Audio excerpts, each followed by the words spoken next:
How's it going, everyone? Oculus VR here. Hope you're having an amazing day, and today I wanted to talk about Apple getting into the VR game.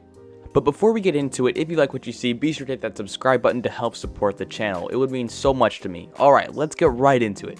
Now, I just wanted to talk about Apple getting into the VR game and how this is honestly very conflicting for me. Apple is a tech giant with the ability to make VR completely mainstream, but they also have the ability to ruin all the progress VR has made this far. Okay, so let me explain myself. Last week, Bloomberg released an article on Apple's plans to get into the VR industry.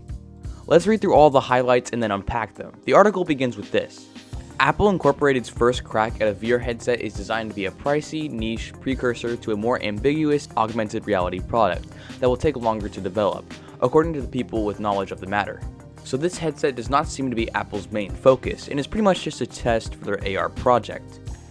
They also plan on this headset to be very pricey and niche, which isn't a good thing in my opinion, but we'll get into that in just a minute.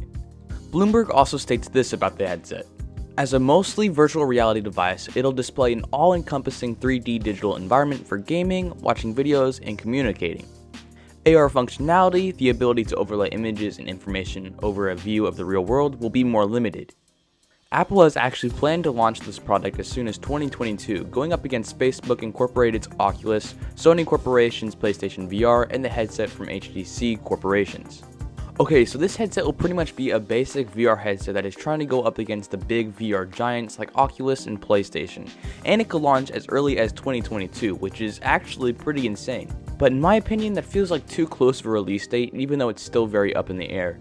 But I mean, it makes sense, I guess, because the Oculus Quest 2 was announced in September and then they released it in October, so it could happen. But still, I'm not really giving my hopes up. This headset will also actually have some AR abilities as well, but they'll be limited compared to the AR glasses that they were working on.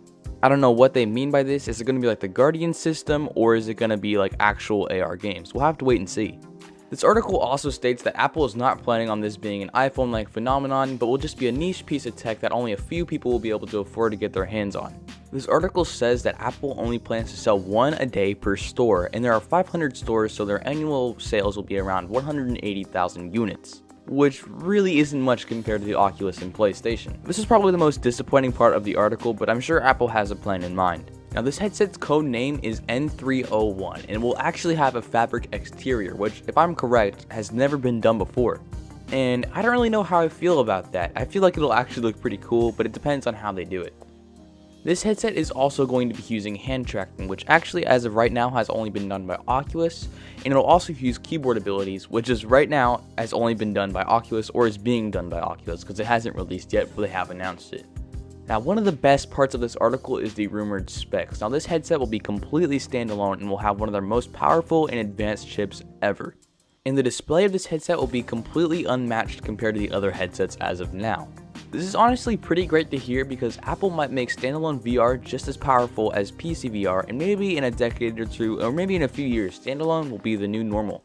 And then the article pretty much ends by stating that AR glasses will need compact and advanced technology and long-lasting battery life to actually be successful, and this headset seems like the first step or predecessor to the AR glasses. Okay, so what do I think about this headset? Well, I'm a bit conflicted.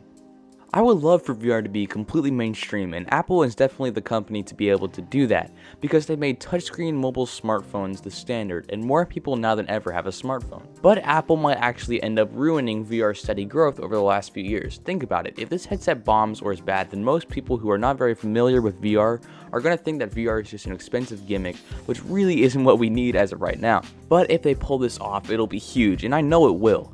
But it will come with the cost of everybody thinking that VR is extremely expensive and inaccessible when it really isn't nowadays. But Apple could absolutely change VR by making these advanced headsets a standard. If you didn't know, a few weeks ago Apple actually got a patent for haptic VR gloves, and then a week later it is rumored that they're in a late prototype stage for VR headset, so that kind of means that this project might be the first headset with gloves instead of controllers. Which is just absolutely mind-blowing. If that's the direction that Apple is going for VR, then actually I'm pretty down for it. But what's your opinion on this subject? I would love to hear it in the comments below.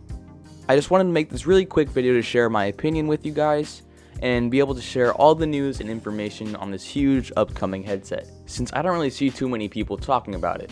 So thank you all for watching, it means so much to me. And hey, if you like what you see, be sure to hit that subscribe button, it means so much to me. And if you really liked this video, be sure to hit that thumbs up button, and of course, if you didn't, it wouldn't hurt to let me know why. Thank you all so much for watching, have an absolutely amazing day, have fun exploring that virtual world, and as always, take care.